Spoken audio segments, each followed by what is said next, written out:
My dear students, welcome back to my YouTube channel. Today my topic is on diversity and nomenclature. जैसा कि जो ये लफ्ज़ है डाइवर्सिटी एंड नॉमेनक्लेचर, डाइवर्सिटी का मतलब यह है कि पूरे के पूरे जो ऑर्गेनिजम्स हैं दुनिया में, पूरे के पूरे जो कायनात में जो लोग रहते हैं, ऑर्गेनिजम्स जो भी कोई वह प्लांट्स है, एनिमल्स, जो भी कुछ आपको दुनिया में पाए जा रहे हैं उसको डाइवर्सिटी कहते हैं। लेकिन डाइवर्सिटी का जो यहाँ पर एक लफ्ज़ हम अलग इसको कर सकते हैं, वो तो बायोडाइवर्सिटी में आता है। लेकिन डाइवर्सिटी का मतलब डाइवर्सिफिकेशन, यानी जिस तरह हमारा कंट्री है, इंडिया है, यहाँ पर मुसलमान भी है, यहाँ पर हिंदू भाई भी है, यहाँ पर क्रिश्चियन भी है, यहाँ सिख भी है, और यहाँ पर लैंग्वेजेस भी इस्तेमाल करते हैं। हर स्टेट में अलग अलग लैंग्वेज है। इसका मतलब है कि our country is a diversified country, यानी यहाँ पर हर किसी चीज़ की डाइवर्सिटी आपको मिलेंगे। तो वो है डाइवर्सिटी। डाइवर्सिटी का मतलब यह है कि हर कोई मुल्क है, जो कोई एरिया है, उसमें लाइफ स्टाइल कैसा है, शक्ल कैसी है, उसमें लैंग्वेज क्या है, उसमें कल्चर क्या है, उसमें रिलीजन क्या है, उसको डाइवर्सिटी कहते हैं। तो यहाँ पर हमें डाइवर्सिटी को हम अलग से हम पढ़ेंगे, जिसका जो है ना बायोडाइवर्सिटी। बायोडाइवर्सिटी इसका मतलब है कि इसमें बायोलॉजिकल लाइफ यानी बायो, यानी यहाँ पर आपको एनिमल्स भी आते हैं। Biodiversity, it is the diversity of living organisms across the world, across the country, across the states. ठीक है, एनिमल्स इसमें आते हैं, इसमें प्लांट्स भी आते हैं, इसमें बर्ड्स भी आते हैं, इसके माइक्रो ऑर्गेनिजम्स आते हैं, माइक्रो ऑर्गेनिजम्स वगैरह वगैरह। जो भी कोई लिविंग ऑर्गेनिज्म है उसमें बहुत सारे किस्में होती है। जिस तरह हम देखेंगे यहाँ पर एक कोई ऑर्गेनिज्म उठाएंगे तो वो आपको पूरे दुनिया में पाए जाएंगे, वो इंडिया में पाए जाएंगे, लेकिन उसमें अलग अलग नेम्स दिए जाए। जिस तरह हमारे कश्मीर में या हमारे एरिया में घोड़े को घोड़ा कहता है उर्दू में, तो यहाँ पर इसको कश्मीर में हम गुर कहते हैं। इसी तरह इसका एक स्पेसिफिक नेम होता है जिससे पूरे दुनिया में इसको बताएंगे ये घोड़ा है। तो इसको समझने के लिए एक सिस्टम है जिसको हम नॉमेनक्लेचर कहते हैं। यानी नॉमेनक्लेचर हो गया क्लासिफिकेशन, नाम किसी को देना। मिसाल तो हम अपने एरिया में या हम इंडिया की बात करेंगे, यहाँ पर बहुत सारे ऑर्गेनिज्म पाए जाते हैं। वो अमेरिका में भी पाए जाते हैं, यूरोप में भी पाए जाते हैं, बाकी कंट्रीज में पाए जाते हैं। तो ऐसे जानवर यहाँ इंडिया में पाए जाते हैं, हमारे लोकेलिटी में भी, इंडिया में भी, और बाकी कंट्रीज में पाए जाते हैं। तो लेकिन इनको क्या है, यहाँ पर उनको हम एक नाम बोलते हैं। हमारे एरिया में एक नाम है, दूसरे एरिया में दूसरा नाम है, इंडिया के बाकी स्टेट में दूसरा नाम है। जहाँ पर यूरोप जाएंगे वहाँ पर यूरोप में अपनी लैंग्वेज में उनको अलग अलग नाम दिया जाता है। लेकिन यहाँ पर साइंटिफिकली जो यूनियन है, इंटरनेशनल कोड ऑफ जूलॉजी जो है ना, या इंटरनेशनल कोड ऑफ बॉटनी जो होता है, तो वो क्या है, वो इनमें एक ऐसा नाम देते हैं जो हम यहाँ पर देखेंगे वो अमेरिका में भी वहाँ पर उसका नाम होगा, वो इंडिया की कन्याकुमारी में भी वो नाम होगा, उसको साइंटिफिक नेम कहते हैं। तो अब यहाँ पर जो हम इंट्रोडक्टरी बताएंगे, बायोडाइवर्सिटी का मतलब यह है कि एनिमल्स, प्लांट्स, बर्ड्स की जो मुख्तलिफ किस्में जो है पूरे वर्ल्ड में, उसको हम बायोडाइवर्सिटी कहते हैं। तो इसको हम कैसे हम इनको नाम रखेंगे, वो हम किन बुनियादों पर उनको कैरेक्टराइज किया जाता है, और फिर उनको साइंटिस्ट कैसे असाइन नाम करते हैं, वो हम नॉमेनक्लेचर में बताएंगे। नॉमेनक्लेचर वो एक सिस्टम है जिसमें हम किसी ऑर्गेनिज्म को एक नाम देते हैं, जिसमें वो नाम दिया जाता है जो वर्ल्ड वाइड उसको एक्सेप्ट किया जाता है, उसको नॉमेनक्लेचर कहते हैं।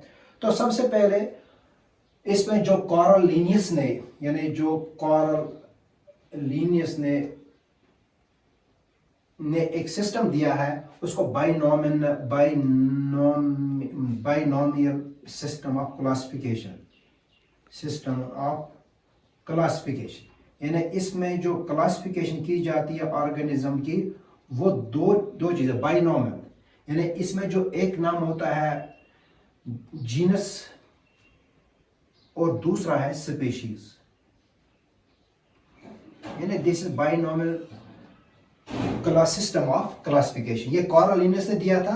तो इसमें क्या दिया है, इसमें जो ऑर्गेनिजम्स को पूरी तरह से आइडेंटिफाई किया जाता है, किसी ऑर्गेनिज्म को आइडेंटिफाई पहले किया जाता है, फिर उसके कैरेक्टरिस्टिक फीचर्स को दिखाया जाता है, फिर आइडेंटिफिकेशन की जाती है। उन बुनियादों पर जो ये ऑर्गेनिज्म को यानी बाइनोमिनल सिस्टम ऑफ क्लासिफिकेशन में मतलब कैरेक्टराइज किया गया था और क्लासिफाई किया गया है। सबसे पहले जो नाम है जीनस और दूसरा है स्पीशीज। तो वो हम अलग टेक्सोनॉमी में बताएंगे, लेकिन आज जो टॉपिक हमारा है ये डाइवर्सिटी और बायोडाइवर्सिटी के बारे में। तो वो हम टेक्सोनॉमी में हम तीसरे टॉपिक में आपको वो क्लियर करेंगे। टेक्सा क्या होता है, फाइलम क्या होता है, किंगडम क्या होता है, स्पीशीज जो आपको सीक्वेंशियली अब बताएंगे, क्योंकि जो इसमें डाइवर्सिटी जो है ना, जो बायोडाइवर्सिटी में जो सबसे पहले जो डोमेन आता है वो हम थोड़ा बहुत यहाँ पर क्लियर करेंगे। डोमेन आता है, फिर यहाँ पर किंगडम आता है, यहाँ पर फाइलम आ गया, यहाँ पर क्लास आ गया, फिर फैमिली आती है,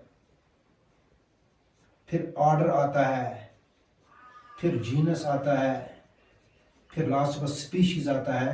तो एक और है सब स्पीशीज। ये है डोमेन, यानी 1 2 3 4 5 6 7 8, यानी 8 तक यहाँ पर पहुंच गए। यानी सबसे पहले जो डोमेन है वो भी आपको मैं क्लियर करूंगा। किंगडम क्या होता है, फाइलम क्या होता है, क्लास क्या होता है, फैमिली क्या होता है, वो हम आपको टैक्सोनॉमी में क्लियर करेंगे जब हम टैक्सोनॉमी का टॉपिक जो तीसरा टॉपिक जो हमारे इस टॉपिक का होगा। तो अब आज जो हमें जो टॉपिक है वो डाइवर्सिटी और बायोडाइवर्सिटी के बारे में। इसमें जो आपको ये याद रखना है कि जो पूरा का पूरा जो वर्ल्ड है इसमें डाइवर्सिटी पाई जाती है। इसमें एनिमल्स की डाइवर्सिटी पाई जाती है, इसमें ह्यूमन बींग्स की डाइवर्सिटी पाई जाती है, इसमें बर्ड्स की डाइवर्सिटी पाई जाती है। तो लेकिन जहां आप जाएंगे तो उनका एक असाइन किया जाता है, एक नेम, साइंटिफिक नेम उसको उनको असाइन किया जाता है। साइंटिफिक नाम से उनको पूरे वर्ल्ड में उनको जाना जाता है। जिस तरह यहाँ पर एक घोड़ा उठाएंगे, हम घोड़े को यहाँ पर घोड़ा ही बताएंगे। हमारे कन्याकुमारी में, हमारे हैदराबाद में, हमारे दिल्ली में, वहाँ पर इसको घोड़ा ही कहा जाता है। तो इसी तरह जब हम अपने इंडिया से बाहर जाएंगे, रूस में जाएंगे, अमेरिका में जाएंगे, उसको उसी साइंटिफिक नेम से जो उसको असाइन किया गया है, उसको रखा गया है on the base of his characters, on the base of identification, को थ्रू आउट द वर्ल्ड एक ही नाम दिया जाता है। इसी तरह आप यहाँ पर देखिए होमोसेपियंस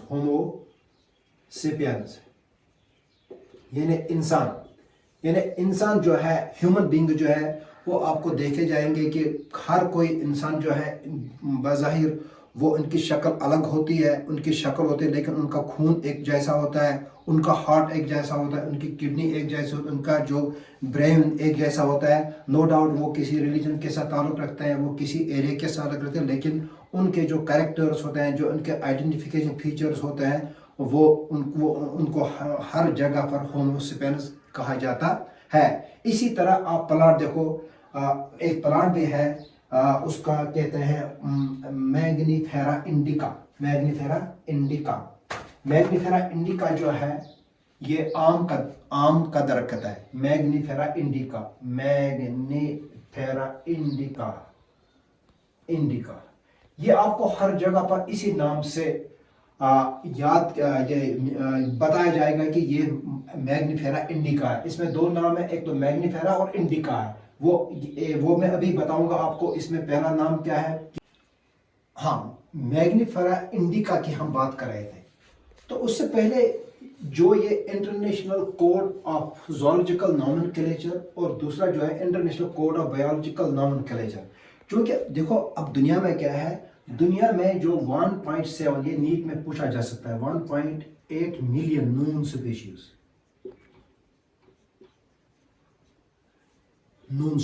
है। यानी 1.7 टू 1.8 मिलियन स्पीशीज दुनिया में पाए जाते हैं। तो इनको क्लासिफाई करना बहुत ही मतलब टिपिकल काम है।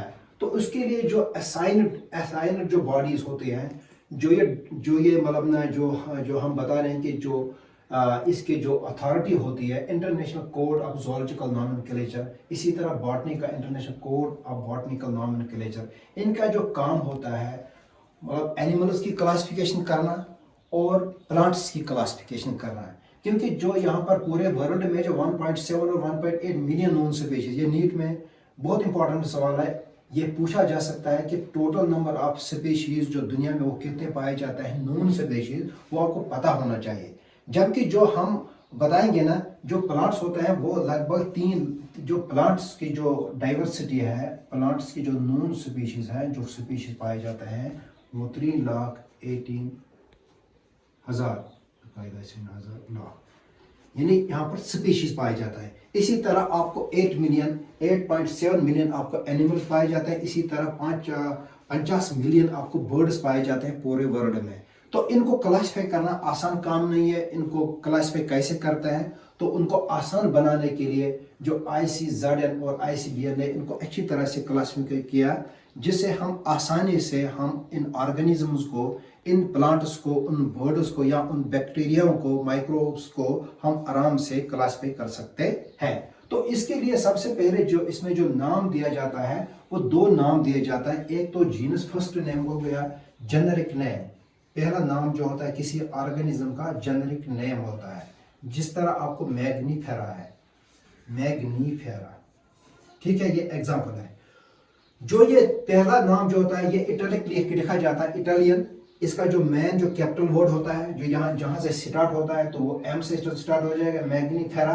तो दूसरा जो नाम है स्पेसिफिक एपिथेट उसको बोलता है, स्पेसिफिक एपिथेट, यानी इसका जो दूसरा इंडिका, यानी एक तो मैग्नीफेरा इंडिका हो गया। यहाँ पर कभी कभी लीन, यानी लीनियस ने इसको, ये साइंटिस्ट का नाम यहाँ पर लीन दिया जाता है। इसका मतलब है कि लीनियस ने इसको ये मतलब डिस्कवर किया है, किसी ऑर्गेनिज्म को डिस्कवर किया है। अब कहने का मतलब यह है कि जो इस वक्त इंट्रोडक्टरी है, तो हम आगे आपको मैंने बता दिए, हम क्लियर करेंगे। लेकिन अब यहाँ पर जो इंट्रोडक्टरी पार्ट है डाइवर्सिटी और बायोडाइवर्सिटी का, कि दुनिया में मिलियंस ऑफ स्पीशीज पाए जाते हैं, इनको आसान बनाने के लिए एक नॉमेनक्लेचर होता है। जिस तरह आपको इंटरनेशनल कोड ऑफ ज़ूलॉजी जो नॉमेनक्लेचर, इसी तरह आपको दूसरा international code of botanical nomenclature. इनका जो काम होता है, एक्सक्लूसिवली जो काम होता है, इन ऑर्गेनिज्म को अलग अलग बुनियादों पर, यानी अगर किसी जगह गोडे ही होंगे, एक ही टाइप के गोडे होंगे, उनमें वो कैरेक्टर्स फीचर्स देखेंगे। या इसी तरह आपको मैंगो प्लांट आप देखेंगे, मैंगो प्लांट बहुत सारे किस्म के होते हैं, इनको वो क्लास वो रखेंगे, उसका नाम मैग्नीफेरा इंडिका। तो फिर क्या है, तो इनको हम 2 चीज़ों में क्लासिफाई किया जाता है। सबसे पहले जो नाम होता है वो जीनस होता है, और दूसरा जो होता है स्पीशीज होता है। तो इसको बाइनोमिनल क्लासिफिकेशन कहते हैं। तो आप समअप करेंगे, हम इसको थोड़ा टॉपिक इसको हम इसी वक्त यहाँ पर क्लोज करेंगे बायोडाइवर्सिटी का। यानी इसका यह है कि दुनिया में बहुत सारे ऑर्गेनिज्म पाए जाते हैं, बहुत सारे मिलियंस ऑफ प्लांट्स पाए जाते हैं, एनिमल पाए जाते हैं। इनको क्लासिफाई करने के लिए एक सिस्टम होता है, नॉमेनक्लेचर होता है, ताकि हमें ये पता चले कि जो हमारे इंडिया में जो प्लांट है या ऑर्गेनिज्म है, वो आराम से हम किसी दूसरे मुल्क में उसको हम रिकॉग्नाइज करेंगे। इसी तरह हम किसी बैक्टीरिया को हम यहाँ पर देखेंगे, उस बैक्टीरिया को बाकी यूरोपियन मुल्क में वही नाम दिया जाता है। या कोई जो प्लांट है, जो कोई ऑर्गेनिज्म है, या कोई जो इंसान जो है, इंसान का जो यहाँ पर इंसान का एक ही है, जो इंडिया का इंसान है वो अमेरिका में भी वही है, इसी तरह यूरोप में भी वही है। तो उनको उन बुनियादी पर उनको पहले आइडेंटिफाई किया जाता है, इन ऑर्गेनिजम्स को, इनको कैरेक्टराइज किया जाता है, फिर इनको अच्छी तरह से साइंटिफिक नेम दिया जाता है, जिसकी जिम्मेदारी ICBN की है होती है, जिससे पूरे ऑर्गेनिज्म को, जो मिलियंस ऑफ ट्रिलियंस ऑफ जो ऑर्गेनिज्म पाए जाते हैं, उनको आसान समझने के लिए, उनको आराम से समझने के लिए ये क्लासिफिकेशन की जाती है। तो मेरे ख्याल में ये टॉपिक इतना ही काफ़ी है। Thank you for watching this video.